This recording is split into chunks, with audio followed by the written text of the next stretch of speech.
Xudo umr beraman desa, bandasi yashayveradi. Biz vrachlar bo'lsa faqat sababchi bo'lamiz. Hammaga assalomu alaykum. Xo'p, 40 yoshdagi inson kelgandilar bizaga. Deyarli 1,5 oydan beri ko'p klinikalarga, ko'p shifokorlarga murojaat qilganlar. Asosiy shikoyatlari bosh aylanish bo'lgan. Bir necha marta hushdan ketganlar. Hushdan ketishga sabab bo'lsa, bu yurakdagi impulslarni o'tmay qolishi. Rus tilida blokada deymiz, o'zbek tilida qamal deyiladi.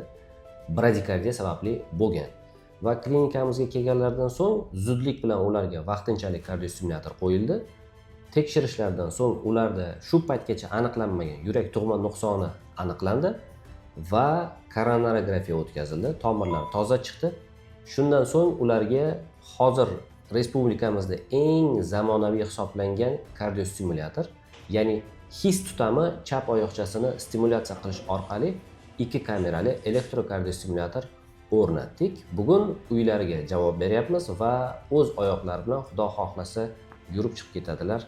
Nasib bo'lsa, keyingi faoliyatlarida, hayotlarida faqat sog'lik va yaxshi kunlar tilayman. Bizni kuzatishda davom eting.